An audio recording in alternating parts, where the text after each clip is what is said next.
हे आज प्रतिकात्मक फाशी देऊन जे आहे काय संदेश देण्याचा प्रयत्न केलेला आहे? कोलकाता येथील शिकाऊ डॉक्टरवर ज्यावेळेस अत्याचार झाला, त्यांच्यावर बलात्कार करण्यात आला. महाराष्ट्रातील बदलापूर येथे चिमुरडी 4 वर्षाच्या चिमुरडीवर बलात्कार करण्यात आला. त्याच्यानंतर नाशिक असेल, त्याच्यानंतर अकोला असेल, एका शिक्षकाने 6 मुलींचा म्हणजे हे केला. विचार करा, म्हणजे जेणेकरून महाराष्ट्रात या वेळोवेळी या घटना चालू आहेत. मग बेटी बचाव बेटी पढाव आपण म्हणता, या सर्व गोष्टीला जबाबदार कोण? आमची मुलगी शिकायला गेली तर तिची जबाबदारी कोण घेणार? तिला वाचवणार कोण? तिच्याबरोबर एखादं गैरकृत्य झालं तर तिला म्हणजे हे कोणी देणार? सिक्युरिटी कोण देणार?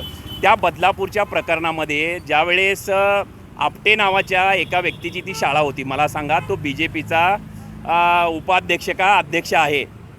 त्यांनी सांगितलं पोलीस प्रशासनावर, त्यांनी वेगवेगळ्या पॉलिटिकल लोकांच्या मार्फत पोलिसांवर दबाव आणला आणि 24 तास पोलिसांना त्या बाबतीत तक्रार घेऊ नका अशी दमदाटी केली. मला सांगा, पोलिसांना जर आपण 48 तासात जर मोकळीक दिली तर पोलीस काय करतील आणि काय नाही हे तुम्हाला आम्हाला सगळ्यांना माहिती आहे.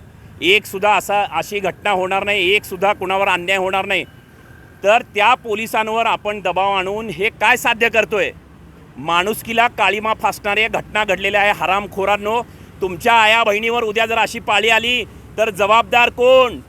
असंच म्हणणार आहे का तुम्ही? एका पत्रकार महिलेला सुद्धा शिवी दिली, म्हात्रेच्या नावाच्या त्या तिथल्या नगराध्यक्षांनी, माजी नगराध्यक्षांनी. हे चुकीचं आहे. महिलांवर होणारे अन्याय जे आहे ते वेळीच थांबले पाहिजे, त्यांची सुरक्षा वेळीच केली पाहिजे.